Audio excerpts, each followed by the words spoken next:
어, 어제 인사드리고 또 인사드립니다. 어제도 오셨고 또 오늘도 와주셔서 감사드립니다. 네. 제가 아직 토론토에 온 곳이 꿈만 같습니다. 그래서 밴쿠버에 온 곳이 네. 머릿속에 아직도 토론토만 토론토에 대한 그리움 때문에 그래서 하여튼 저는 토론토에서 지냈던 것이 제 삶에서 어떤 획을 긋는 그러한 일이었습니다. 하느님이 주신 선물이었고 그러면서 다시 한번 저를 밴쿠버에 초대해 주신 주임 신부님하고 또 우리 수연님들 그리고 김대건 신자분들 성당 신자분들에게 정말 마음 다해서 감사를 드립니다. 네, 대단히 기쁘고 그런데 이제 재밌는 사실은 아직 시간차가 극복이 안 돼 갖고 어리비리합니다. 어리비리한다는 말 아시죠? 어리비리하고 밤에 잠을 이렇게 충분히 잘 못 자고 밤에 자다가 팍 이렇게 스파크 일어나듯이 퍽 깨면서 잠이 안 오고 뭐 그런 것도 있습니다. 그러면서 제가 토론토에서 만났던 많은 좋은 사람들, 친구들, 또 한국 분들, 교수님들, 특히 예수의 교수님들, 신부님들에 대해서 대단히 지금도 감사하는 마음을 갖고 있습니다. 그리고 물론 뭐 저희 수도회에서 많은 돈을 들여서 보내주신 우리 수도회에 대해서도 대단히 감사를 드리죠.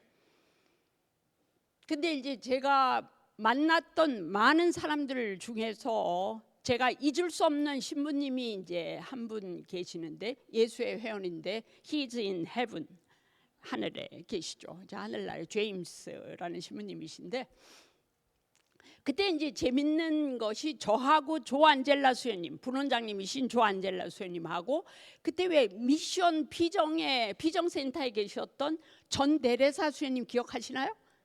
네, 그 세 명이 토론토에서 있었습니다. 그 이제 안젤라 수녀님하고 전 수녀님은 어학 공부하시고 이제 저는 이제 공부하고 있었고 그런데 이제 그 파더 제임스가 지난번에도 말씀을 저희는 SPC가 없습니다. 토론토에. 그래서 그 CPS라는 보혈 선교 수녀회에 제가 이제 우리 수녀님들하고 같이 기숙하고 있었죠. 근데 이제 파더 제임스는 거기에 이제 채플린이셨어요. 그러니까 이제 미사 드려주시고 그런 신부님인데, 그러니까 이제 저희들이 세 명이 이제 있다 보니까 그 공동체 안에서도 저희를 많이 써먹으시려고 하시는 거야. 미사 때도 그렇고 전례 때도 그렇고 그래서 이제 저희들이 영성체 후 기도로서 저희들 세 명이 마니피캇 그러니까 성모일도를 할 때 왜 저녁기도 마리아의 창가 아시죠? 네. 질문을 가능한 한 하지 않겠습니다. 네. 그래갖고 마리아의 창가를 하는데 저희들이 이제 영성체로 물론 한국말로 노래를 했습니다. 입으로 나갔죠. 그래 제가 생각해도 너무 잘했다는 생각이 드는 거예요. 안젤라 선생님도 목소리가 좋았고 전데레사 선생님도 좋았고 저도 조금 좋았고 뭐 이래갖고 이제 노래를 했는데 박수 이제 영성체 후에 그 집 뭐 장상수 선생님 다리야 너무 잘했다 어찌 이렇게 아름다워 뭐 그래도 이제 한국말로 했으니까 그래도 마니피캇은 모든 수조단은 다 알고 있습니다. 내용이 뭔지를. 그래 했는데 이제 그날따라 파더 제임스, 파더 짐이라고 얘기했죠. 짐 신부님이 안 계셨어요. 다른 신부님이 오셔서 미사를 하셨는데 그래서 제가 신부님한테 한번 불러드리고 싶은 거야. 저희들이 얼마나 우리가 노래를 잘하는가를 보여드리고 싶고 그래서 또 신부님에게 기쁨을 드리고 싶고 그래갖고 이제 신부님 그 방을 찾아갔습니다. 찾아가서 실제로 이렇게 작은 돌을 탁 던졌어요. 제가 장난으로 신부님 이렇게 드니까 이렇게 나오시면서 다리야 내가 니를 위해서 지금 편태를 하고 있는데 나를 이래 방해해서 되겠나 이러면서 이게 웃음이 나와야 되는데 안 나오시네요. 네. 그래갖고 이제 그래 이제 신부님이 나오셨어요. 그리고 그 집 정원에 데이지가 아주 이쁘게 피었습니다. 데이지꽃 하얀 꽃 아시죠? 그리고 신부님을 이제 밖으로 정원으로 초대를 해서 신부님 저희를 보지 말고 등을 보여주십시오. 시부님은 앞에 계시고 앞을 보고 계시고 저희 세 명이 아름다운 노래를 불러드리겠습니다. 이랬어요. 그래 알았다 이러면서 이제 저희에게 등을 딱 보여주면서 했는데 저희들 세 명이 한번 연습을 했으니까 더 잘하는 거죠. 그렇지 않았을까요? 네, 그래갖고 시부님한테 마니피캇을 불러드렸습니다. 그럼 이제 입으로 쫙 세 명이 입으로 쫙 부르고 나서 다 끝을 내니까 시부님이 고개 이리 몸을 천천히 돌리시면서 뭐라 하는가? 아 천사는 어디 가고 니네만 남았노. 그런 표현들이 너무 아름답지 않습니까? 저희들이 천사인 거죠. 네. 시부님은 천사는 어디 가고 니네만 남았나 이런 얘기를 하시. 아주 대단히 유머가. 그래서 그 시부님을 참 잊지 못하는 그런 아주 많은 이렇게 사랑을 받았던 것 같습니다. 그리고 이제 그 시부님에 대해서 또 하나를 말씀을 드리면 제가 이제 그 토론토에 온 지 2개월이 됐습니다. 제가 말씀드린 것처럼 영어 선생을 했다 했잖아요. 영어 선생을 했는데 영어가 안 들리는 거야. 뭐 들려야지 말을 하죠. 저 사람들이 뭔 말을 하는지 모르는데 제가 어떻게 끼어들 수 있겠습니까? 뭐 그런 상태에서 상당히 스트레스를 받고 있었어요. 근데 이제 고백 성사를 봐야 됐습니다. 시부님한테 미사 후에. 그래서 파더 짐한테 시부님 제가 고백 성사를 봐야 됩니다. 고백 성사 본 지 2개월이 됐습니다. 이래 봐라 이러시더라고요. 그래서 그런데 내가 고백 성사를 보는데 영어로 내 죄를 고백하기가 상당히 어렵다. 그래서 한국말로 니한테, 이 니라는 표현이 이제 영어에서 you라고 얘기를 하니까 해석하면 당신한테 한국말로 내가 고백 성사를 봐도 되겠나 이러니까 시부님이 다리야 너무 좋은 생각이다. 내가 그러면 라틴어로 사제경을 할게 이러시더라고. 또 이게 뭔가 이러면서 이제 그래서 그러셨어요. 그래갖고 이제 근데 시부님이 또 하나 웃기시면 뭐라고 얘기하시는가 하면 다리야 좋다. 네가 한국말로 죄를 고백하는데 단 조건이 있는데 뭔가 하면 너 죄 중에서 살인하고 간음만 하지 않았더라면 한국말로 고백해도 된다. 네, 그건 엄청난 죄이기 때문에 당신도 알아들어야 되는 거죠. 네, 고백 그 신부님. 그래갖고 그런 죄를 지은 적도 없다. 그래갖고 이제 그거를 했습니다. 그리고 나서 죄를 고백하고 이제 바로 아침 식사가 되기 때문에 이제 그 집 식당으로 들어갔죠. 들어갔더니 이제 다리야 식사 시간에 늦었나? 파더 짐하고 왜 늦었어? 이렇게 내가 여기 온 지 처음으로 고백 성사를 봤다.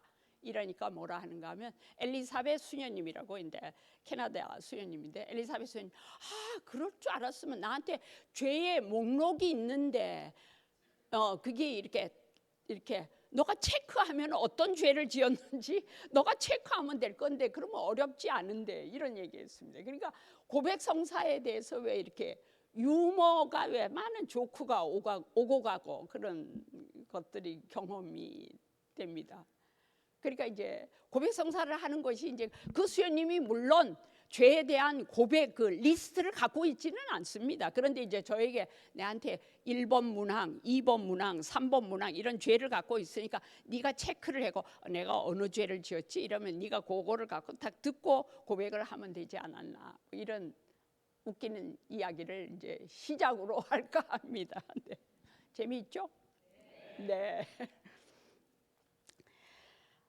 그러면 시부님께서 미사를 하셨기 때문에 시작 기도는 시작하는 마음은 저걸로 보석밭으로 시작을 하겠습니다. 네, 제가 안 보이기 때문에 한번 보겠습니다. 성찬경이라는 시인이 쓴 겁니다. 성찬경은 아마 가톨릭 신자입니다. 자, 그다음 보석밭 같이 읽어보셔도 되겠죠. 가만히 응시하니 모든 돌이 보석이었다. 모래알도 모두가 보석이었다. 반쯤 투명한 것도 불투명한 것도 있었지만 빛깔도 미묘했고 그 형태도 하나하나가 완벽이었다. 모두가 이름이 붙어 있지 않은 보석들이었다.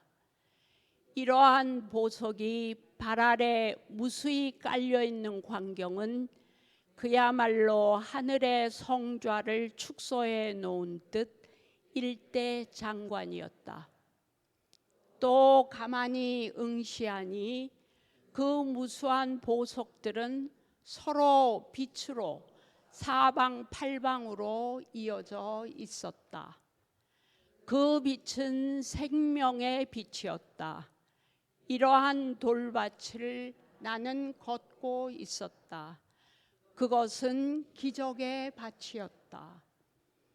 호련 보석밭으로 변한 돌밭을 걸으면서 원래는 이것이 보석밭인데 우리가 돌밭으로 볼 뿐이 아닌가 하는 생각이 들었다. 있는 것 모두가 빛을 발하는 영원한 생명의 밭이 우리가 걷고 있는 곳이다. 네, 고맙습니다.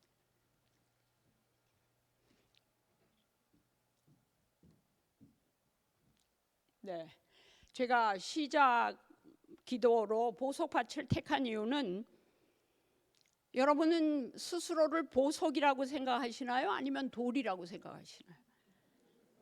네. 네. 보석은 값이 비쌉니다. 그리고 더 예쁘죠. 더 예쁘고 아름답습니다.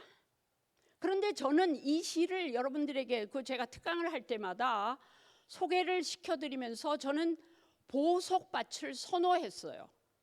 돌보다 보석밭이 낫지 않을까. 그런데 그 보석밭은 모든 것들이 서로 연결되어 있고 사방팔방으로 서로 연결되어 있습니다. 그런데 가만히 생각하니까 내가 돌이면 어떨까? 돌이면 어때? 돌을 잘 가꾸어서 보석으로 만들면 되는 거지. 그런 생각이 듭니다. 그래서 내가 보석일까? 내가 돌일까? 이거에 대해서는 그렇게 생각 안 하셔도 돼. 보석일 수도 있고 돌일 수도 있고 보석이 될 수 있는 돌일 수도 있는 것이죠. 그래서 여러분 안에 이 시를 보시면서 유튜브는 모든 것을 알고 있습니다. 네이버는 모든 것을 알고 있죠. 보석밭 성찬경 치시면 이 시가 나옵니다. 한 번 더 보시고 싶으신 분은 묵상을 하시면서 이걸 보시면은 내가 정말 보석일까? 아니면 돌이면 어때? 내가 진짜 돌이라면 내 안에 있는 그 돌 안에 있는 보석은 어떤 빛을 발할까? 한번 생각해 보시면 좋을 듯 싶습니다. 아름답죠? 아름답습니까? 네. 가능한 한 이렇게 질문을 안 하기로 했는데 자꾸 질문을 하게 되네요. 네. 지난번에 저희가 오늘은 뭐에 대해서 얘기를 하는가 하면 일상의 중요함에 대해서 얘기를 하는데 일상 안에서 하느님을 어떻게 만났는가, 하느님을 어떻게 만나고 어떻게 구원 사업을 이끌어간 인물들에 대해서 한번 보겠습니다. 지난 시간에 마지막에서 제가 뭐를 말씀드렸는가 하면 데이즈라는 말씀을 나날들에 대해서 말씀을 드렸죠. 나날들이라는 얘기는 데이즈라는 얘기는 시간의 개념입니다. 그런데 이 시는 시간을 갖고 공간으로 바꿉니다. 나날들은 내가 살 수 있는 곳이고 내가 행복해질 수 있는 곳이다. 나날을 제외하고는 내가 어디에서 살아갈 수 있을까? 아무도 살아갈 수 없다 그 말이죠. 이 얘기는 뭔가 하면 지금 우리가 앉아있는 이 자리 Now and Here가 바로 하느님을 만나는 자리고 하느님을 만날 수 있는 유일한 시간이면서 동시에 공간이죠. 내가 여기에 있으면서 다른 곳에 있을 수가 없습니다. 물론 분심을 하실 수 있죠.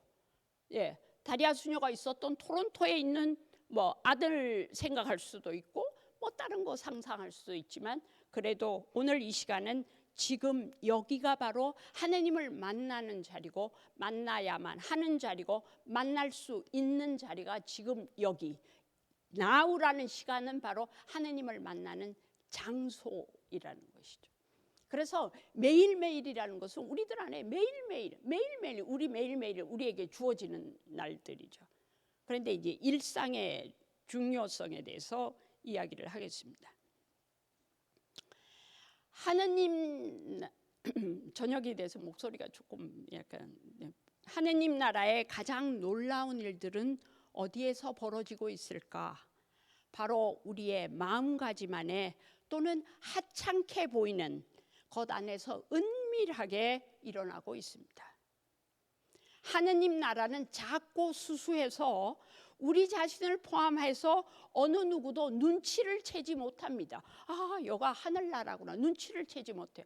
하잘것없이 보여서 매일 반복되는 것이기에. 그래서 예수님께서 어떻게 물으시는가 하면 하느님 나라는 무엇에 비길 수 있을까? 하느님 나라는 나날의 생활 속에서 우리가 살아가는 모습 안에서 드러나고 있습니다. 과연 우리는 일상생활 안에서 하느님이 내 안에 임하신다, 하느님이 나와 함께 계신다, 하느님이 나와 함께 구원사업을 펼치고 계신다, 이런 거를 여러분은 감동을 가지고 느끼실 수 있습니까? 상당히 어렵다 이 말이죠. 오늘도 똑같고 내일도 똑같고 모레도 똑같고 밥 먹고 삼시세끼 밥 먹고 남편하고 싸우기도 하고 부인한테 싫은 소리도 하고 어떤 데는 지루하기도 하고 이러한 매일 반복되는 삶 안에서 하느님의 신비를 우리는 깨달을 수 있을까? 그런 것들을 한번 오늘 보자는 것이죠. 우리가 매일 부딪히며 살아가는 삶의 자리가 하느님 하늘나라의 축복과 은총이 숨겨져 있는 소중한 장소라는 겁니다. 그래서 예수님은 일상생활에서 하느님을 발견하는 데 대단히 능수능란하셨어요. 그래서 예수님의 모든 비유는 인간적 경험으로 가득 차 있습니다. 예를 들어서 씨 뿌리는 사람의 비유, 농사꾼의 비유, 농사죠. 그 다음에 무화과 나무와 계절의 변화, 그 다음에 누룩의 비유, 냄새나는 누룩의 비유를 통해서 하느님 나라를 얘기하시다. 그 다음에 잃어버린 되찾은 은전의 비유, 혼인잔치의 손님, 신랑과 신부, 부모와 자녀, 부자와 거지들, 네, 이런 식의. 그래서 비유는 그런 비유를 보면서 한 번 더 하느님은 거대하게 하느님을 명시적으로 언급하지 않지만 우리는 그 모든 비유 안에서 하느님에 대한 시각과 믿음을 표현받고 있죠. 하느님이 일상의 사건들을 통해 우리에게 다가오시고 종종 기대하지 않았던 사람들을 통해서 말씀하시고 계십니다. 그래서 우리가 삶 속에서 받은 선물들을 소중히 여기지 않는 일이 많습니다. 이게 뭐 선물일까? 그래서 present is present 이런 말 하죠. 현재는 선물이다 이런 말 하죠. 네. 선물의 소중함을 알기 위해서 우리는 우리 자신이 가지고 있는 평범성, 내가 갖고 있는 평범성 이런 것들, 그리고 내가 살아가고 있는 상황, 현실에 대한 평범성의 진가를 알아들으셔야 되는 거예요. 이 아름다운 평범함은 있는 그대로 나를 받아들이는 데 있습니다. 완벽하고 부족함이 없는 것이 아니라 내 안에 밀과 가라지가 함께 자라나고 있는 것을 내가 보고 인정하면서 아, 그렇구나, 있는 그대로 받아들이는 것이죠. 물론 우리 가운데 예를 들어서 엄청난 불가사의한 기적이 일어났다 이러면 사람들이 확 몰리고 와, 기적이 일어났네 이렇게 생각하겠지만 내 안에 있는 하찮 평범한 내 안에 있는 그런 어떤 신비, 그거를 알아차리기는 대단히 어렵습니다. 알아차릴 수가 어렵죠. 특히 이렇게 우리 이제 한국 같은 경우는 지금 코리안 컬처가 대단히 K 컬처가 지금 위상이 좋죠. 네, 질문을 안 드리기로 했는데, 네. 그런데 보면은 한국에 5년 동안 체류하다가 이태리로 돌아간 철학자 베라르디라는 사람이 있었습니다. 그 사람이 한국에 대해서 진단하는데 한국 사회는 끊임없는 끝없는 경쟁 사회라고 얘기했어요. 그 다음에 일상이 사막화다. 그 다음에 극단적 개인주의, 그리고 생활 리듬의 초가속화라고 한국 사회를 특징지었습니다. 저는 그 얘기를 딱 들으면서 알아듣겠더라고요. 정말 여러분들이 오래간만에 만약에 한국을 가셨다, 뭐 한 3년 만에 한국을 가셔서 대단히 놀라실 겁니다. 발전한 것에 대해서도 놀라지만 한국이 이렇게 급격하게 래피들리하게 바뀌고 있구나. 그래서 한국 사람조차도, 물론 저는 한국 사람이죠, 한국 사람조차도 그 보폭을 따라가기가 대단히 어렵습니다.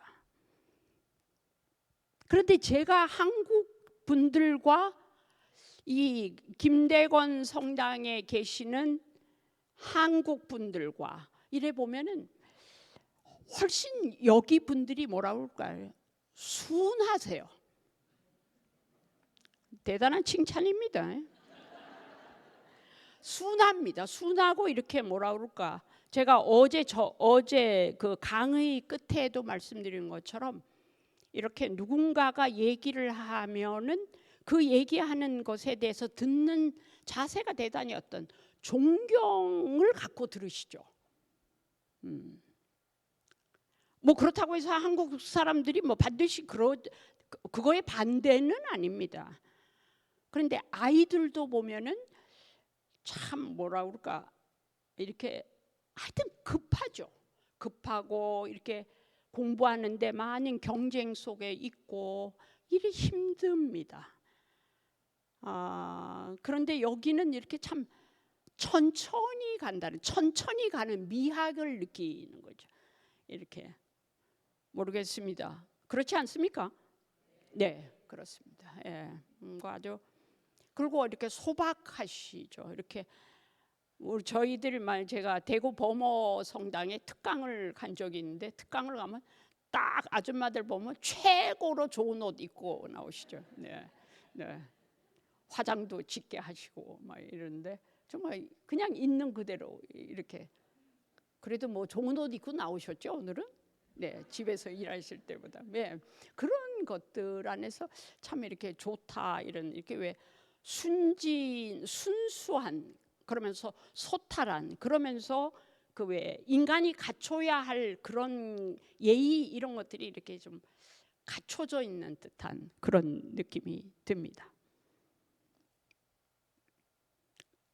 그래서 이렇게 한국 일상에, 우리 그래서 한국 같은데 일상의 사막화가 대단히 많아요. 일상을 이렇게, 일상 왜 영어로 얘기하면 ordinary 그런 말 하잖아요. 평범한 거, 그거를 extraordinary, 그러니까 비범하게 살아가는 것, 평범을 비범하게 살아낼 줄 아는 것, 그건 대단히 중요한 이렇게 내공이라고 생각합니다. 예.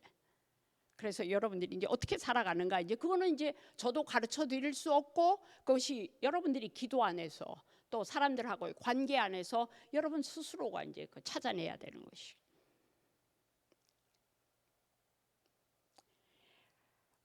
그런 생각이 듭니다. 하느님 나라, 저희 이제 아버지가 작년에 5월 31일 날 돌아가셨어요. 91세로 돌아가셨는데 저희 어머니는 계세요. 네, 어머니는 아직도 살아계신데 제가 이제 캐나다 간다니까 안 가면 안 될까? 네, 네. 언제 돌아오나 몇 번 물어도 또 대답하면 또 물으시고 좀 있다 또 물으시고 뭐 이래. 치매는 아니신데 그렇습니다. 그런데 이제 만약에 저도 그렇고 우리 모두가 하늘나라에 갔을 때 하느님의 얼굴을 딱 보는 순간 내가 저분을 어디서 많이 봤네 라고 생각할 수 있다면 대단히 좋겠죠. 네, 하느님을 딱 뵙는 순간 낯설다 이러면 곤란하거든. 하느님을 딱 보는 순간 내가 나에게 많은 사랑을 주셨던 어머니 아버지의 얼굴이 하느님에게도 있네라고 생각합니다.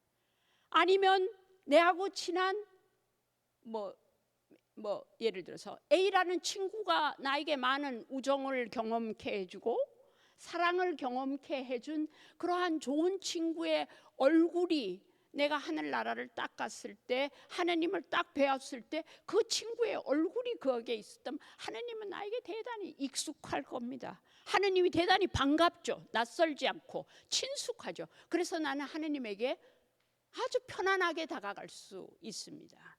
그 얘기는 다시 얘기해서 내가 이 지상에서 느꼈던, 체험했던 사랑이라든가 우정이라든가 좋은 친구라든가 좋은 사람들의 이미지가 이미 하나님 안에 새겨져 있고 새겨져 있다는 것이죠. 그래서 이미 지상에서의 느꼈던 그러한 것들이 천상에서 이미 가서도 이 지상에서의 느꼈던 그런 기쁨과 사랑을 체험할 수 있다는 겁니다. 그만큼 하늘나라는 지상의 것과 그렇게 separation, 이렇게 뭐라 그럴까, 이렇게 구별되는 것이 아니라는 것이죠.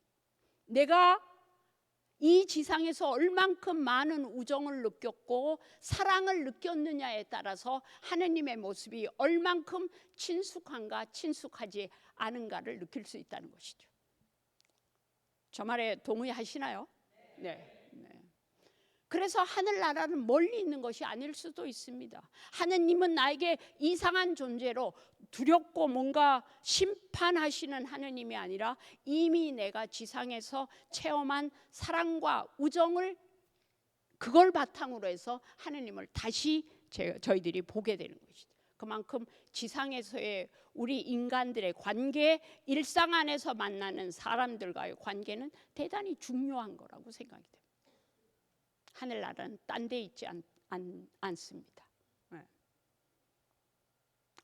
그래서 힌두교 속담 안에는 이런 것이 있습니다. 신은 당신이 절대로 찾지 않을 만한 장소에 가장 귀한 보물을 숨겨두었다. 절대로 찾을 것 같지 않은 장소에 귀한 보물을 숨겨두었다. 그 자리가 어디가? 바로 당신의 주머니에. 그러니까 하느님의 나라는 언제나 손을 뻗으면 닿을 만큼 가까이 존재하고 있기에 멀리 찾아 나설 필요가 없다는 것이죠. 그런데 그걸 찾기가 어려워요. 내 주머니는 어떻습니까? 가까이에 있는 것이. 하느님의 나라는 내 가까이에, 내 주머니에 있는 것이. 일상의 삶 안에서 가까이에 있는 것입니다.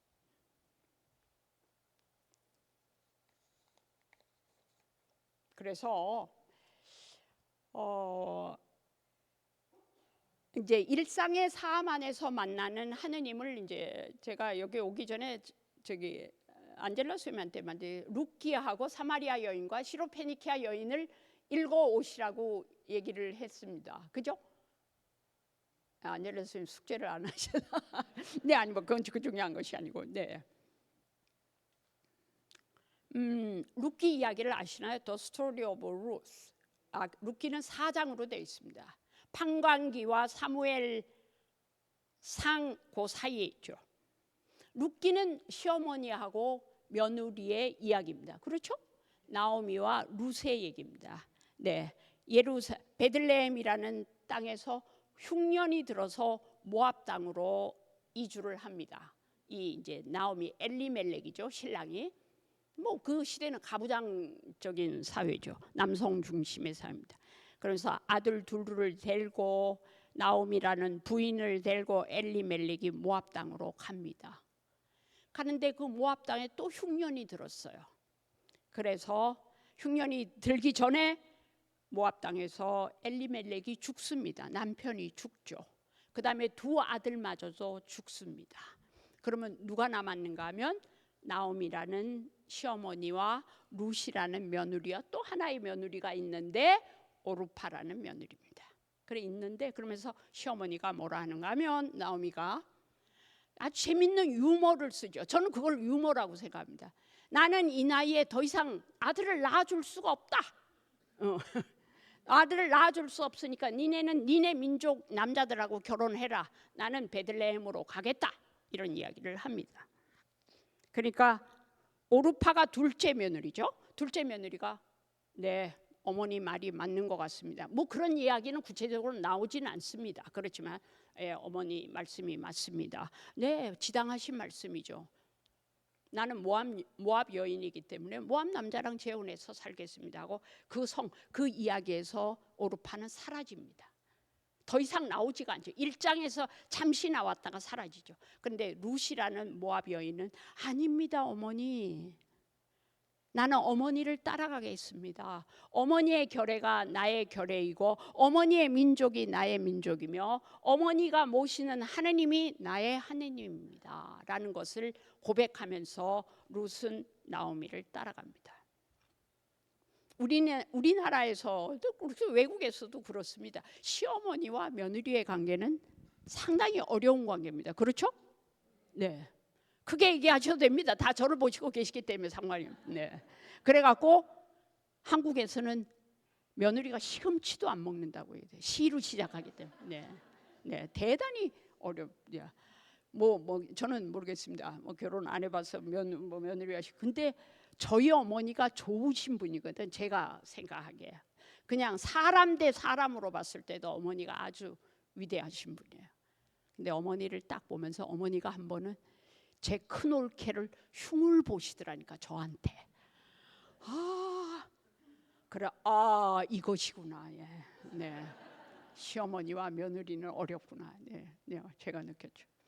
그런데 재밌는 사실은 룻기에서는 시어머니와 며느리의 관계가 아주 좋습니다. 좋은지는 룻이 나오미에게 그런 신앙 고백을 하죠. 어머니의 하느님이 나의 하느님이면서 대단히 신앙 고백을 합니다.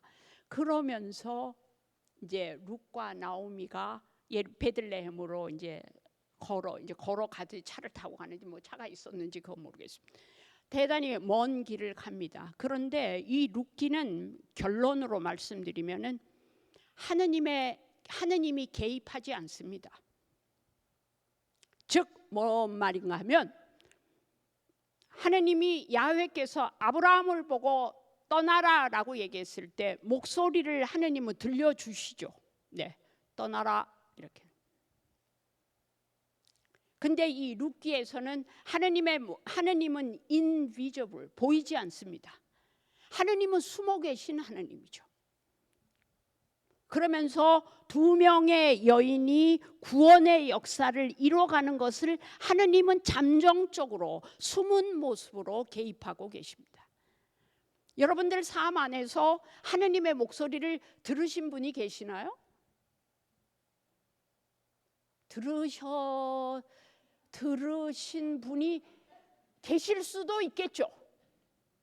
그러면 들었다 이러면 약간 이비인후과를 좀 가보셔야 돼요. 하느님은 그렇게 쉽게 얘기 안 하세요. 네. 하느님은 그렇게 다리야 너 샬트르 성바로 수녀회 입회할래? 나는 너가 수녀 되기를 원하거든. 이런 얘기 안 하셨어요. 그런데 내가 기도 안에서 성당에 다니면서 하느님이 나를 수도자로 만드시기를 원하는구나. 하느님과 함께 살고 싶구나. 한 남자한테 나를 묶인다는 표현이죠. 그렇지만 살기에는 좀 내가 아깝지 않을까? 이런. 네, 믿거나 말거나. 네. 어쨌든. 네. 그런데 재밌는 사실은 요거 한데 저희 성소가 이제 제가 강원도 사람입니다. 지금 원주교구 저 신부님하고 같은 교구입니다. 강원도의 힘을 보여줍시다 신부님. 그런데 하여튼 어쨌든 간에 제가 이제 강원도에서 대구 샬트르라는 데를 잘 몰랐어요. 잘 모르고 이제 왔는데 분도회를 신부님은 추천을 하셨어요. 그래 분도회를 했는데 내가 분도회를 갑시다라고 택시를 탔어요. 대구를 이제 아는 게 없으니까 택시를 딱 탔는데 뭐라면 그 아저씨가 택시 기사가 나를 샬트르로 데려다 줬는 거라. 그래갖고 샬트르 성바로에 알게 되고 그러니까 분도에는 가보지도 못하고 샬트르 성바로에 가게 된 거죠. 하나님께서 이렇게 이끄시는 거죠. 그러면서 하나님이 내귀해야 되고 다리야 샬트르가 이런 얘기 안 하셨어요. 그렇지만 내가 기도 안에서 하나님의 목소리를 듣고 하나님의 뜻을 알아가는 것이죠. 예. 룻과 나오미도 마찬가지입니다. 그러면 제가 왜 룻 이야기를 이야기하는가? 구약 성서에서 두 여성이 구원의 역사를 이루어가는 과정을 얘기하는 것이죠. 그러니까 나오미가 룻에게 그 시대에 남편이 없고 아들이 없다는 것은 여성으로서는 대단히, 여성들은 nothing, 아무것도 아니었어요. 대단히 여성으로서는 아주 힘든 자리에 있는 것이죠. 그런데 두 여성이 그렇게 험난한 상황 속에서도 두 여인이 힘을 합해서 구원의 역사를 이끌어가는 겁니다. 그 구원의 역사는 나오미가 룻에게 천사가 되었고 룻이 나오미에게 서로 천사가 된 것이죠. 어떻게 구원의 역사를 이끌어가는가 하면 나중에 룻이 누구를 만나죠? 남자? 보아즈를 만나죠. 네. 질문을 하지 않기로 했습니다. 보아즈를 만나는데 보아즈를 만납니다. 만나서 둘이 이제 결혼을 하죠. 결혼을 하는데 거기에서 누가 나옵니까? 아들 오벳이 나옵니다. 오벳의 아들이 누굴까요? 이사이가 나오죠. 이사이의 아들이 누굽니까? 다윗이 나오는데 다윗의 후손 예수 그리스도, 이렇게 돼요.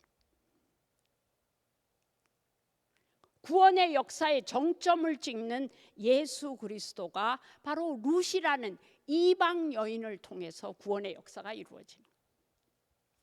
유대 혈통, 정통 혈통에 의해서 이루어지는 것이 아닙니다. 그러면서 이 룻기는 저는 룻기를 통해서 어떠한 것들을 강하게 느끼는가 하면, 내가 사랑을 받았다. 저 수연님으로부터, 아니면 저 친구로부터, 아니면 부모님으로부터 사랑을 받은, 그 사랑을 받은 사랑을 내가 타인에게 줄 수 있는 것이죠. 내가 사랑을 받았기 때문에. 즉 성서를 바탕으로 하면 나오미로부터 사랑을 받은 룻은 아주 그걸 갖고 뭐라고 히브리 말로 헤세드라고 얘기합니다. 자애라고 얘기하죠. 나오미가 룻에게 보여준 자애를 통해서 룻이 또 보아즈에게 좋은 자애를 통해서 또 보아즈가 이 두 여인에게 자애를 통해서 하느님의 구원의 역사가 이루어집니다. 그런데 이것이 마치 이런 말이 룻기에는 영어로 얘기하면 by chance, 우연이라는 말이 두 번이나 나옵니다. As it happened, 그것도 우연이라고, 뭐 그렇게 발생하였듯이, 또는 by chance, 그렇게 두 개가 나오는데 우리 신앙의 삶 안에서는 우연이라는 개념이 없습니다. 우연으로 보일 뿐이죠. 그것이 다 하느님의 섭리 안에서 이루어지는 겁니다. 그러니까 우리는 룻기를 읽으면서 독자로서 읽지만 나오미와 룻은 구체적으로 그 자기들의 삶에, 실존의 삶에서 느끼지 못하지만 하느님이 잠정적으로 아주 히든 웨이, 숨겨진 방법으로 하느님이 역사하시는 이야기입니다. 그래서 대단히 아름답습니다. 우리 삶하고 대단히 비슷하죠. 예. 제가 뭐 이렇게 그렇게 좋아하는 캐나다 밴쿠버는 그렇게 저로서는 저 멀리 있는 곳이었는데 어쨌든 이렇게 오게 된 것도 본당 신부님이 또 허락하셨고 우리 수연님도 또 같이 도움을 줬고 이러니까, 근데 거기에 하느님이 개입하셨다고 저는 믿습니다. 그래서 나에게 큰 기쁨을 주시구나, 이런 것들을 나누고 싶구나, 뭐 이런 것들이 생기는. 그래서 저는 여러분들이 룻기를 통해서 내가 이 김대건 성당의 신자로서 살아가면서 나에게 하느님을 만나게 해준 사람이 누구지? 하느님의 사랑을 느끼게 해준 사람이 누구였지? 다시 얘기하면 나는 다른 사람에게 하느님을 느끼게 해준 사람이었을까?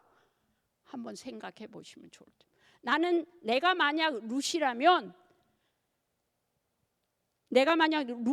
아니면 내가 만약 나오미라면 내가 룻이라는 며느리에게 정말 하느님을 만나게 해 주온 것이죠. 자애를 통해, 헤세드라는 자애를 통해서.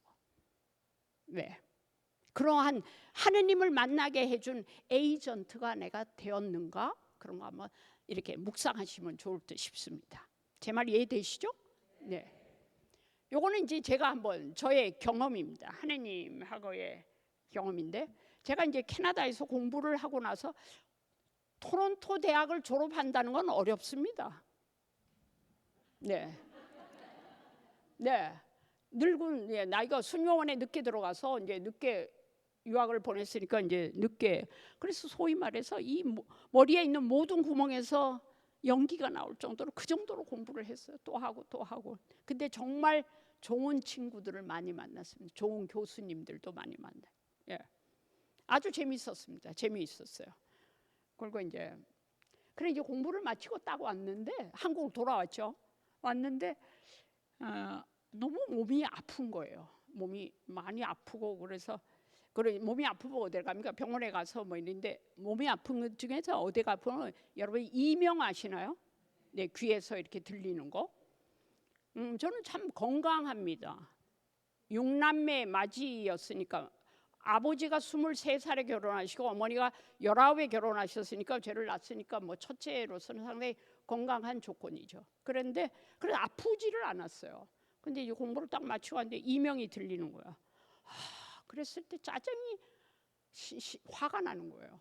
왜 화가 났는가? 여태까지 아프지 않다가 얘가 만약 팔이 부러졌으면 다 알잖아요. 다리아 수녀가 팔 부러졌네.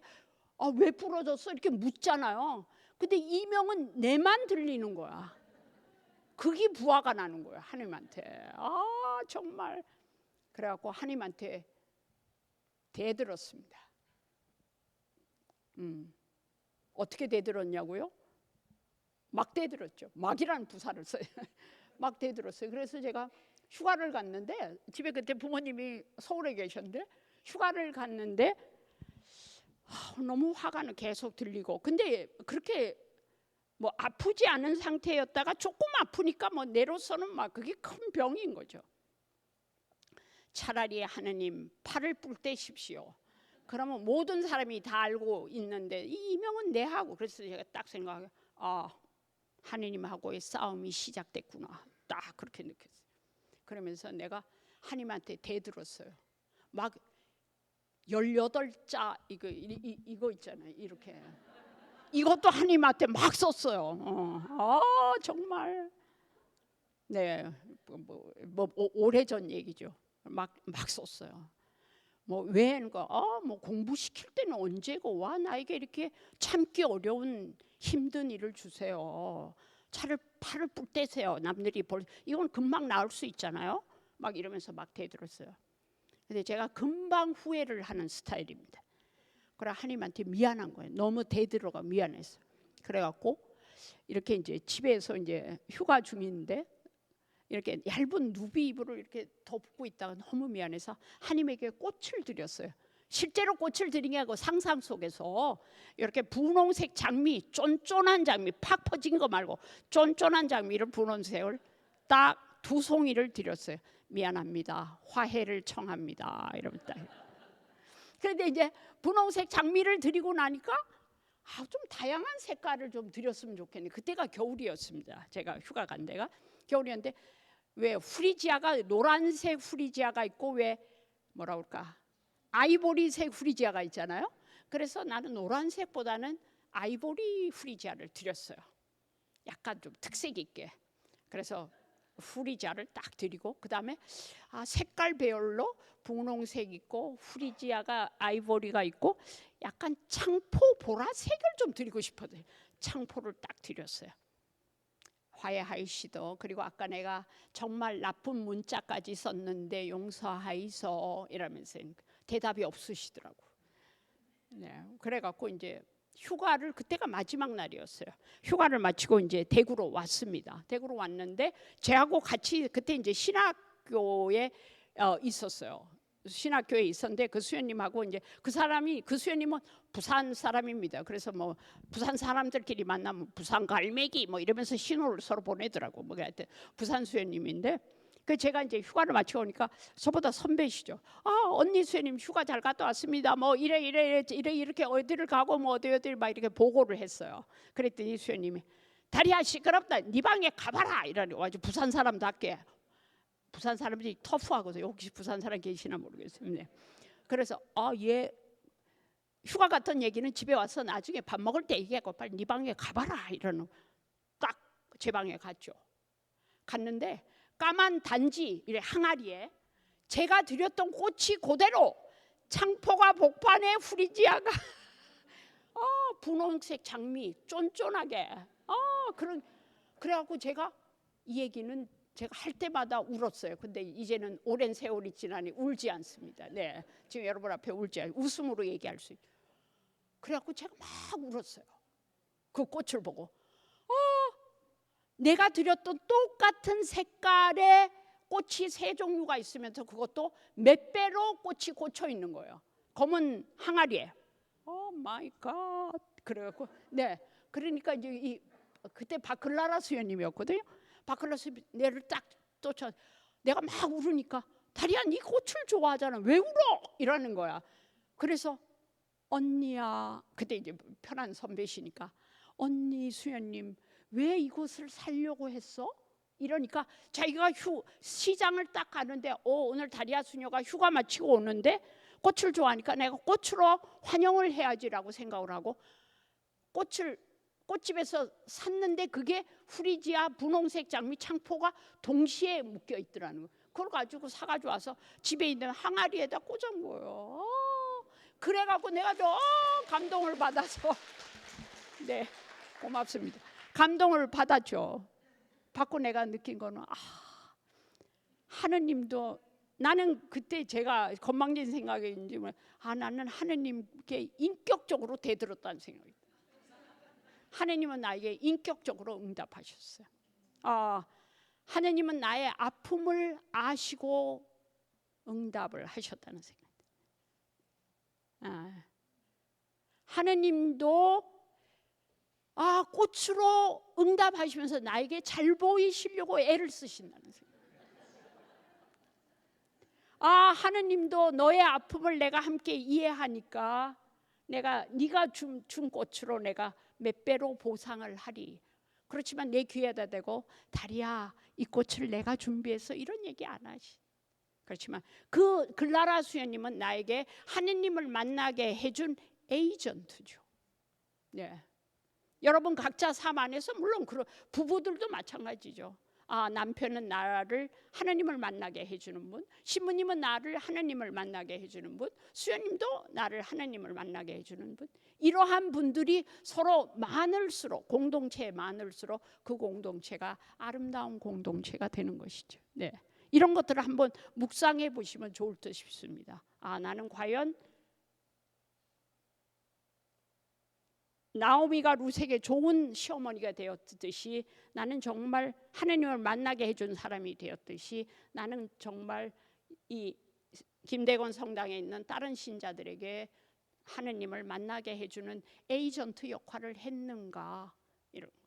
좀 더 이렇게 기도로서 물론 할 수도 있겠죠. 침묵 속에서 할 수 있겠죠. 그렇지만 이런 사랑들이 표현이 되면 좋습니다. 그렇게 이렇게 만났을 때 인사하시고 안녕하세요, 좋은 아침입니다, 뭐 이런 것들 얼마나 나누어야 할 것이 많습니다. 우리가 생각보다 인색하거든요. 언어에 대해서 대단히 인색합니다. 언어는 행위입니다. 언어는 이렇게 뱉어지는 그 말 안에 많은 행동이 들어가 있죠. 그렇다고 생각이 듭니다. 그래서 어떤 언어를 쓰는가, 어떤 문맥에서 어떤 식으로 표현하는가, 이거는 대단히 중요한 것들이죠. 그래서 이렇게 이렇게 갑과 을의 상태, 내가 조금 파워가 있으니까 너는 내 말을 들어야 돼, 아니면 너는 가만히 있어 내가 얘기할 때, 뭐 이런 식의 태도는 아닌 것 같아요. 네, 끊임없이 이렇게 그 인간에 대한 존중 아니십니까? 내가 그 하느님의 모상을 가지고 있는 한 분 한 분 그분에 대한 어떤 존중, 이런 것들은 난 참 중요하다고 생각해. 그래서 이 말을 같은 거 함부로 하지 않는 거, 이렇게 가난한 사람들에 대해서 이렇게 환영하는 거, 그런 것들이 이렇게 우리 삶 안에서, 우리의 이렇게 공동체 안에서 이루어지면 좋지 않을까, 그런 생각이 듭니다. 룻기는 그러니까 이렇게 마치고요.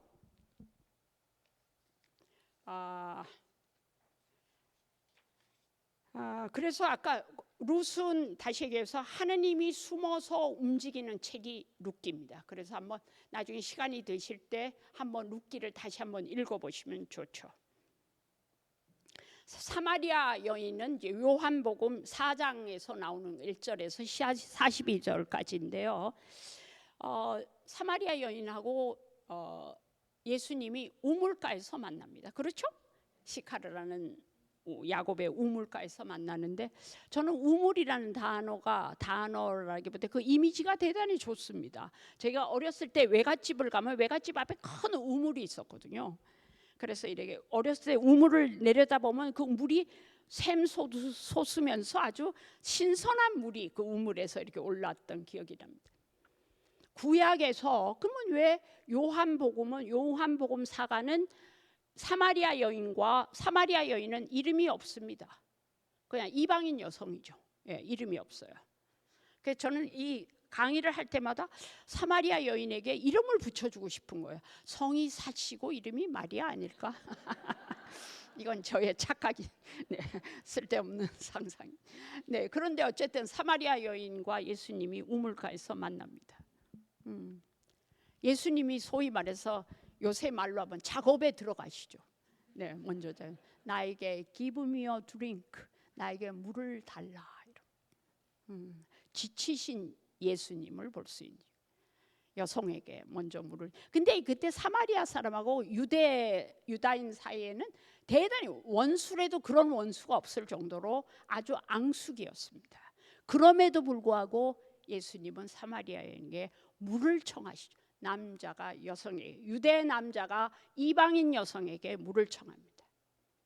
그때는 용기도 같이 쓰고 있지 않았다고 얘기합니다.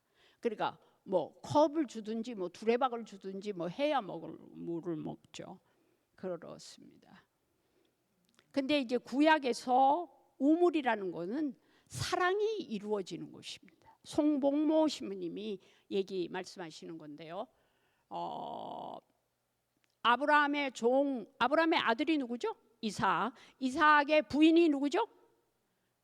네, 질문 안 하기로 했습니다. 네, 리브가죠. 네, 아브라함 종이 리브가를 만난 것도 우물가입니다. 그 다음에 야곱이 사랑했던 여인 레아와 라헬이 있는데 라헬을 만난 것도 우물가죠. 모세가 미디안으로 도망가서 칩보라를 만난 것도 우물가입니다. 그리고 하갈이 사라로부터 쫓겨나서 하느님의 음성을 들은 것도 바로 샘터라는 곳이죠. 이렇게 구약에서는 우물이라는 것은 사랑이 이루어지는 곳이다. 그러면 왜 요한복음사가는 사마리아 여인과 예수님과의 만남을 우물이라는 장소를 설정을 하셨을까? 아니면 그냥 대성전에다 할 수도 있고 나무 그늘일 수도 있는데 왜 우물가로 하셨을까? 이런 것들은 여러분이 한번 생각을 해보셔야 돼요. 상상 속에서 왜 우물이었을까? 구약은 사랑이 이루어지는 곳이죠. 사랑을 만나는 곳이죠, 우물가가. 그러면서 막 이제 예수님과 이 사마리아 여인이 대화가 오고 갑니다. 이 여인도 예수님에게 묻고 예수님도 대답을 하고 탁구공이 가듯이 핑퐁처럼 왔다 갔다 대화를 합니다. 그러면서 이 사마리아 여인이 예수님에 대한 인식이 점점 넓어지고, 처음엔 유대 남자, 예언자, 스승님, 선생님 이래다가 바로 당신은 구원자이십니다 라고 고백을 하죠. 그런데 이제 우리가 성서를 읽을 때 이렇게 상상하시면 좋아요. 상 여러분이에요. 그래서 여러분들 이런 생각, 예수님은 남성인가요? 네, 남자죠.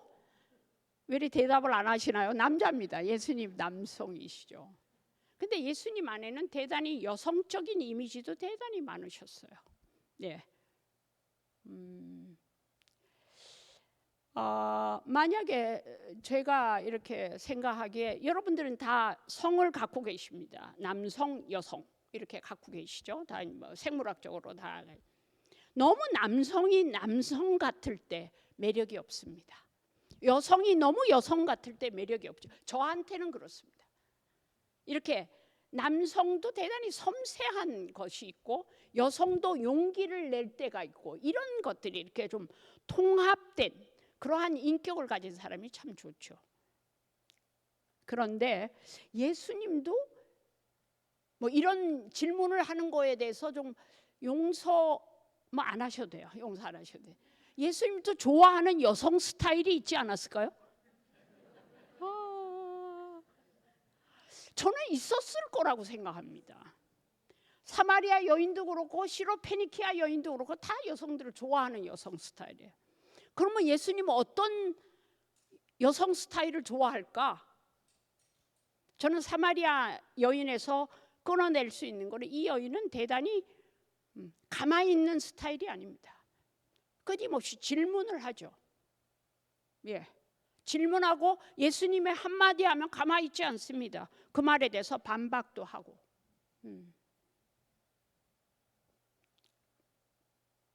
예수님은 난 그런 여인을 좋아할 거라고 생각합니다. 네, 당신이 말씀하시는 것은 맞습니다. 네, 무조건 옳습니다. 이런 여성마다 끊임없이 질문을 하시는 여성. 질문을 하는 사람을 예수님은 좋아하셔요. 내가 뭘 모르는지조차 모르고 하나님을 믿는 거하고 내가 모르는 것에 대해서 끊임없이 질문하면서 성서를 읽고 시부님께 여쭤보고 수님께 여쭤보고 아니면 뭐 더 전문가에게 여쭤보고 끊임없이 이렇게 하나님에 대해서 질문해 가는 사람을 하나님은 예수님은 좋아하시. 네, 시로페니키아 여인도 마찬가지입니다. 네. 그래도 사마리아 여인과 만난 곳은 우물가인데 예수님이 먼저 작업에 들어가셨죠. 네? 그렇지만 시로페니키아 여인은 예수님이 고단하신 거예요. 내가 좀 방에 앉아서 쉬고 싶다. 이런데 밖에 있는 시로페니키아 여인이 밖에서 안으로 예수님을 만나러 들어오죠. 대단히 용기를 가지고 있는 여성입니다. 처음에 예수님은 싫어했어요. 그러면서 그 시로페니키아 마르코복음 7장에 개라는 표현까지 쓰죠. 그러니까 이 여성은 삐지지 않습니다. 어머, 날 보고 개로 비유를 하시다니 삐지지 않습니다. 그거를 갖고 정면 돌파해서 나가죠. 시로페니키아 여인. 이런 여인을 예수님은 좋아하신다는 이건 저의 그냥 생각입니다. 동의하십니까? 네, 동의 안 하시는군요. 네, 네, 네. 질문하세요. 네. 어제 얘기한 것처럼 말씀드린 것처럼 하느님은 남자일까? 하느님은 아버지여야만 하나? 하느님은 어머니면 안 될까? 네. 이런 거 앞에서 이런 질문 앞에서 겁내하고 그러시는 것보다 하느님 앞에서는 어떠한 질문도 하셔도 되는 거죠. 예. 투덜대셔도 되고 고백하셔도 되고. 예. 그냥 이렇게 하나님 앞에서 근심하고 긴장하고 이런 것이 아니라 네, 그런 생각이 듭니다. 그래서 사마리아 여인한테서는 하느님은 예수님은 갑으로 존재하시지 않습니다. 그러면서 너 남편이 5명 있고 지금도 살고 있는 남편이 너 남편이 아니잖아? 이런 얘기 안 하시죠. 예. 비판하지 않습니다. 충조 비판, 충고하고 조언하고 비판하고 판단하지 않으시죠. 네. 그 여인을 있는 그대로 봐주시는 거죠. 아마 이 여인은 그 요한복음 거기 4장에서 나오는 이상의 이야기들이 많았을 겁니다. 예수님하고. 네. 뭐 다른 이야기도 많았겠죠. 그렇지만 이제 요한복음사가가 이제 그렇게 쓴 것이죠. 그러면 우리는 그 문맥, between the lines, 그 문맥 안에서 우리의 상상을 집어넣을 수 있는 것이죠. 성령의 힘으로, 기도의 힘으로, 나의 상상력, 나의 지력을 이용해서 그런 데를 한번 다양하게 해석할 수 있는 거죠. 그래서 여러분들의 삶 안에서 사마리아 여인처럼 그 예수님이 내가 죄인이라 하더라도 나의 부족함이 있더라도 하나님 예수님은 나를 비판하고 갑으로서 존재하시지 않습니다. 그리고 이제 사마리아 여인이 그게 많았겠죠. 상처가 많았을 거라고 생각합니다. 그래서 상처가 많은 사람일수록 디펜스 메커니즘 뭐라 그럴까 방어 기제가 많죠. 아니야 더 이상 오지 마 뭐 이런 것들. 근데 예수님은 그런 것들을 다 이렇게 대화를 통해서 목소리를 통해서 눈빛을 통해서 그런 어떤 그러한 모든 것들을 언어라고 얘기한다면 그 언어의 그 아름다운 행위를 통해서 이 여자의 디펜스 메커니즘을 많이 헐어버리셨다는 그런 느낌입니다. 그래서 이 여자는 상당히 해방되지 않았는가. 그래서 그 우물이라는 그곳 안에서 사랑을 제대로 알아들은 여성이 되는 것이죠.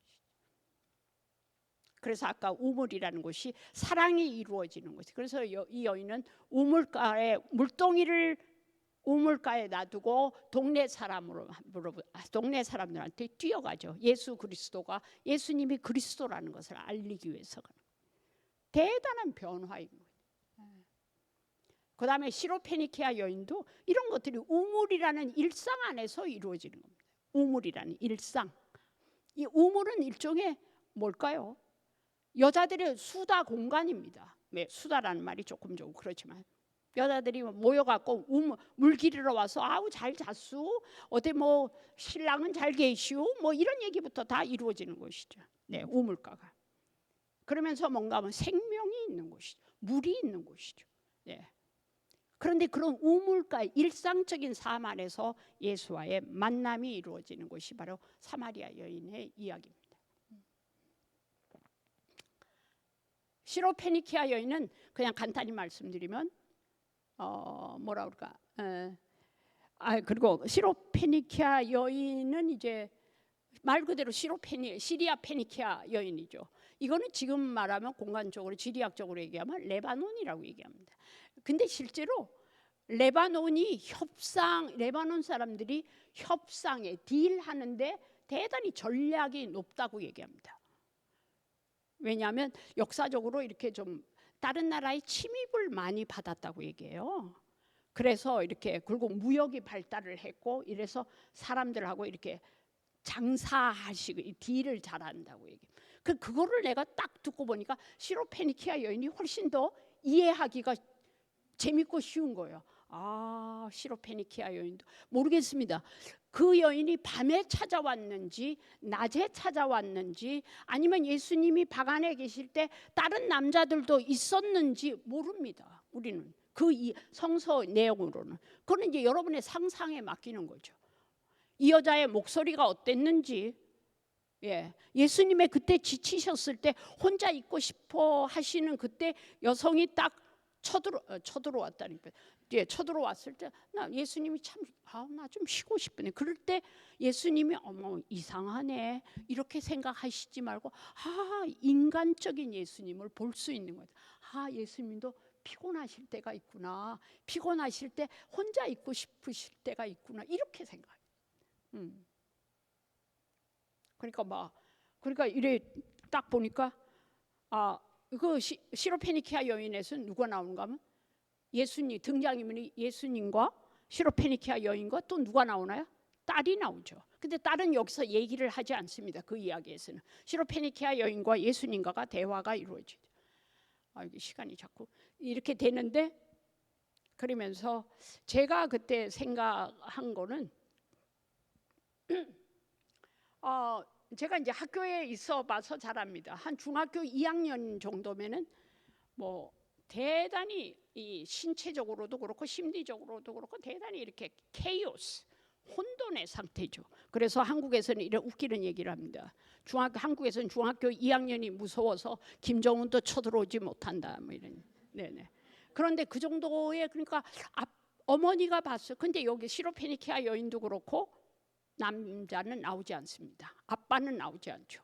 등장하지 않습니다. 그다음에 사마리아 여인에도 남자는 등장하지 않습니다.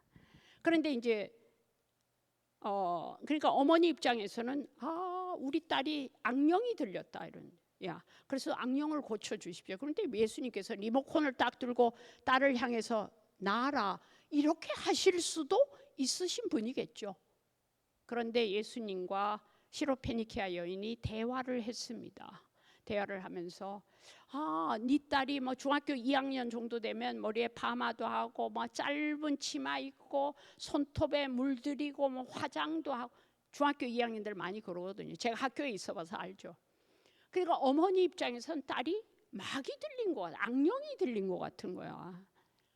어머니 입장에서는 저 딸이 좀 남의 집 딸같이 공부도 열심히 하고 남의 집 아들처럼 서울대도 좀 들어갔으면 좋겠고 공부도 잘해갖고 엄마의 얼굴도 좀 빛내줬으면 좋겠고 엄마가 좋은 대학을 못 나왔기 때문에 우리 딸만은 좋은 대학을 나와서 나의 부족한 점을 보상해 줄 수 있었으면 좋겠는데 어린 딸은 그런 것에는 아랑곳하지 않고 지멋대로 하니까 어머니 입장에서는 악령이 들렸다고 생각하지. 그러면서 아마 예수님과 어머님과 얘기를 하면서 그래 딸을 보기 전에 너 자신을 봐라. 어머니가 편해야 딸이 편한 거죠. 어머니가 감정이 막 이렇게 실타래처럼 엉켜 있을 때 딸을 제대로 보지 못하는 거죠. 학교에서 이래 보면 어머니를 보면 딸이 보입니다. 딸을 딱 보면은 어머니가 보이죠. 네, 어머니하고 딸은 상당히 밀접한. 물론 아빠도 해당이 됩니다. 예. 그러니까 아마 예수님께서는 아마 시로페니키아 여인 어머니한테의 그런 많은 치유를 하시면서 어머니가 편안한 마음으로 돌아갔을 때 딸이 어디에 있었다고 얘기합니까? 침대에 드러누워 있었다고 얘기합니다. 예. 침대에 드러누워 있을 때만큼 편한 게 어디 있습니까? 그러니까 어머니가 딸을 딱 보니까 악령에 들린 우리 딸이 참 편안하게 있네. 어머니가 편안한 눈으로 봤을 때 딸이 편안하게 보이는 거죠. 어머니가 모든 것들을 많이 내려놓고 봤을 때 우리 딸이 정상이라고 보일 수 있는 것이죠. 네. 그렇지 않을까요? 네. 그런데 여기서 또 재밌는 사실 하나만 하고 뭐를 느끼는가 하면 저는 여기서 예수님이 참 좋습니다. 왜인가 하면 예수님은 남성이잖아요. 그러나 신이시죠. 그런데 예수님도 이 시로페니키아 여인에 의해서 설득이 되신다는 느낌이 듭니다. 그래? 난 지금 피곤한데 너가 나한테 오는 게 싫어라고 얘기했는데 그 여인의 집요함에 이렇게 넘어가시는 예수님. 예수님도 이렇게 성장하셨을까요? 네, 질문. 네, 성장을 예수님은 하느님이시죠? 그러면서 동시에 인간이시죠. 난 예수님도 성장하셨을 거라고 봅니다. 네. 예수님도 이 시로페니키아 여인에 의해서 한 단계 성장하셨을 거라고 봅니다. 시로페니키아 여인이 예수님을 순간 한 단계 성장시키신 거죠. 내가 이렇게 개까지 얘기했는데 삐지지 않고 이렇게 하면서 나를 딜하면서 내가 이 여인에게 대화할 수 있도록 나의 외연을 확장시켜 줬구나 이렇게 생각해요. 네, 이제 너무 시간이 많이 흐른 것 같은 할 얘기는 더 많고 그런데 이제 안 나누고 제가 생각하기에 공감을 타인에게 이렇게 공감한다는 거. 뭐라 그럴까? 영어로 하면 sympathy, empathy, compassion 그런 말을 하죠. 그거를 한번 박노해 시인의 시를 그 겨울의 시를 한번 보여주실랍니까? 자, 공감의 가장 좋은 예입니다. 제가 좋아하는 박노해라는 시인이 있습니다. 그분의 시를 한번 그 겨울의 시 박노해. 문풍지 우는 겨울밤이면 윗목 물그릇에 살 얼음이 오는데 할머니는 이불 속에서 어린 나를 품어 안고 몇 번이고 혼잣말로 중얼거리시네. 오늘 밤 장터의 거지들은 괜찮을란가? 소금 창고 옆 문둥이는 얼어 죽지 않을란가? 뒷산의 노루토끼들은 굶어 죽지 않을란가? 아, 나는 지상에서 가장 아름다운 시낭송을 들으며 잠이 들곤 했었네. 시가 좋지 않나요? 이것이 바로 공감이라는 거죠. 예. 거지, 문둥이, 뒷산에 있는 노루토끼들에 대해서 상당히 배경은 대단히 가난한 것 같습니다. 옛날에 살 얼음이 얼고, 얼음이 얼고 대단히 가난한 안에서, 가난한 삶 안에서 그 할머니가 그 거지들이라든가 문둥이에 대한 연민을 그렇게 하는 것을 이 시인은 어린 시절에 들으면서 뭐라고 하면 나는 이 세상에서 가장 아름다운 시낭송을 들으며 잠이 들곤 했었네. 이것이 바로 공감이죠. 내보다 못한 자, 내보다 가난한 자, 더 나아가서 요새 생태 문제가 많잖아요. 생태 자연, 뒷산의 노루토끼에 대한 관심, 이런 것들을 공감할 줄 아는 것, 이렇게 좀 경직되고 이렇게 드라이한 것이 아니라 이렇게 기쁨에, 오늘 복음에도 기쁨이 충만한 어떤 그런 충만이라는 단어가 저는 참 좋습니다. 여러분 안에서 또 공감으로 충만하고 어떤 기쁨으로 충만하고 남에 대한 어떤 사랑으로 충만하고 그거에 앞서 자기 자신에 대한 사랑으로 이렇게 충만한 것, 이런 것들이 참 좋은 것 같습니다. 그런지 제가 이제 오늘 거의 끝나는데요. 강의가 마지막으로 요 시를 하나로 끝내겠습니다. 그리고 물론 여러분의 의견을 한 서너 분 듣습니다. 제가 선물을 너무 소박한 거를 준비했습니다. 자, 한민복의 강화도 시인입니다. 한민복의 반성이라는 시죠. 한민복 반성. 늘 강아지 만지고 손을 씻었다. 천천히. 내일부터는 손을 씻고 강아지를 만져야지. 삶이 달라지는 거죠. 강의를 듣고 어제와 강의를 듣기 전과 강의를 듣고 나서 삶이 똑같다. 반성이 전혀 없다. 안 되는 거죠. 미사를 오고 나서 와 미사를 하기 전에 달라져야 돼. 조금이 달라져야 돼. 아름답지 않습니까? 시가 짧으면서도 다시 한번 보여주실래요? 이 그림은 제가 그린 그림입니다. 늘 강아지 만지고 손을 씻었다. 내일부터는 손을 씻고 강아지에 대한 태도가 달라져. 그렇습니다. 그래서 이거로서 저희 강의를 마치면서 다시 한번 제가 밴쿠버에 온 거에 대해서 토론토가 입이 붙었군요. 정말 사랑하는 토론토, 사랑하는 캐나다. 그런데 정말 제 삶에서 캐나다를 다시 올 수 있으리라고는 생각을 안 했습니다. 다시 한번 시모님하고 수녀님들 그리고 여러분들께 이렇게 좋은 기회를 주신 거에 대해서 감사드리고 제 강의를 들으면서 느낀 점을 한 3분 정도 말씀해 주실랍니까? 나와서 마이크를 잡고 나오십니다. 제가 그러면 그렇지 않으면은 시간 없어요. 그래 빨리 집에 가시지.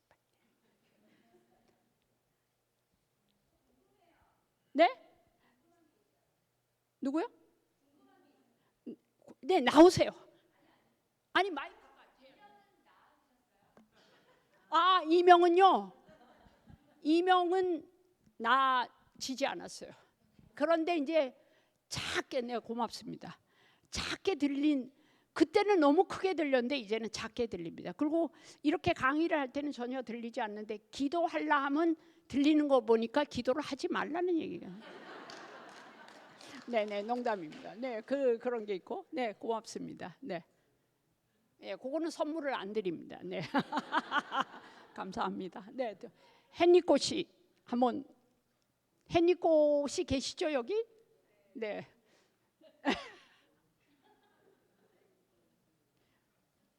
이리로 나오셔든지.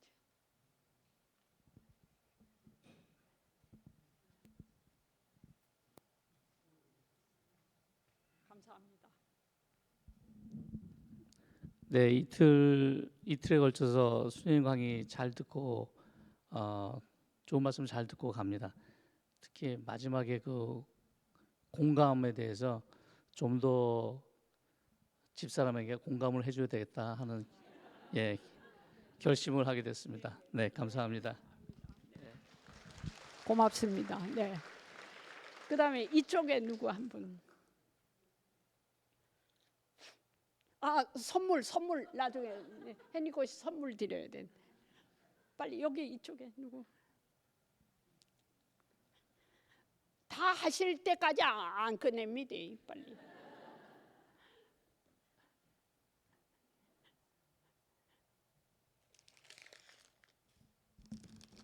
누구? 이쪽에 아무 분 안 하실래요? 네, 제가 네네 어머니.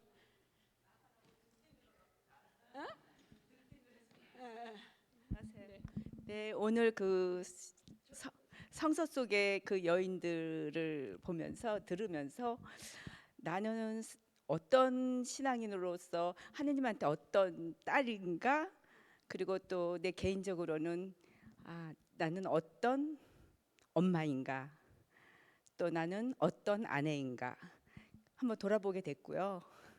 정말 그 성서 속의 룻이나 사마리아 여인이나 보면서 그래, 그들의 용기, 또 그냥 무조건 순종하는 신앙인이 아니고 무조건 따라가는 신앙인이 아니고 뭔가 적극적으로 좀 더 용기 있게 그 남은 저의 그 신앙생활을 조금 더 용기 있게 살아가고 하느님 보시기에 용기 있는 딸, 그리고 강한 딸로 살아야 되겠다 생각했습니다. 그다음에 이쪽 라인에서 정말 아무도 안 나오시네. 빨리. 네네 어머니.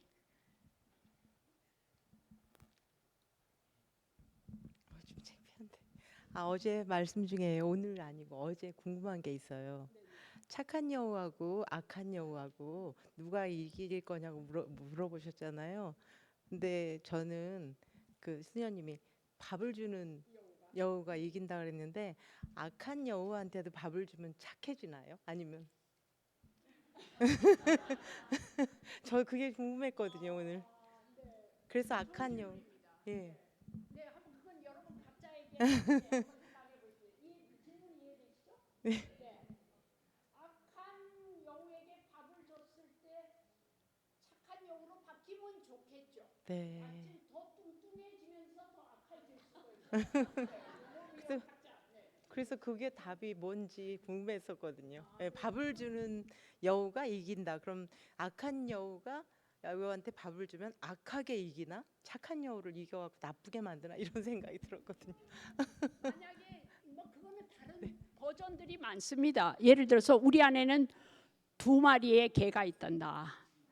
막 지저대는 개가 있고 뭐 안 지저대는 개가 있는데 어떤 개가 이길까? 그러면 뭐 밥을 많이 먹는 개가 이긴다. 또 그거 또 다른 버전은 뭔가 하면 잔디밭이 있고 풀밭이 있는데 어느 잔디밭은 아주 깨끗하고 좋잖아요. 풀밭은 잡초밭이 있는데 이랬을 때 잔디밭으로 만들려면 어떻게 하면 좋을까?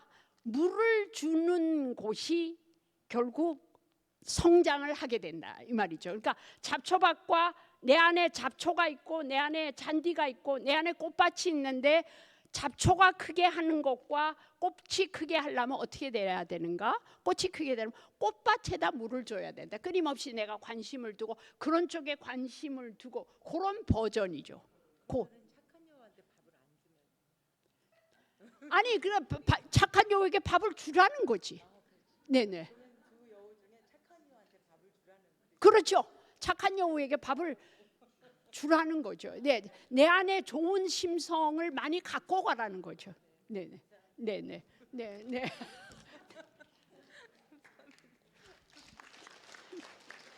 감사합니다. 네, 하여튼 이제 저희 캐나다가 항상 제 마음에 있었고 이제는 밴쿠버의 성 김대건 성당이 제 마음에 이제 항상 많이 차지할 것 같습니다. 그래서 오늘 늦게까지 함께해 주신 여러분들 감사드리고 건강하시고 네 그리고 우리 수녀님들하고도 잘 지내시고 샬트르 성마으로 수녀회 좋은 아가씨 있으면 저희 송소자로 보내주시고 시무님 샬트르입니다. 분도도 아니고 네, 건강하십시오. 감사드립니다. 네.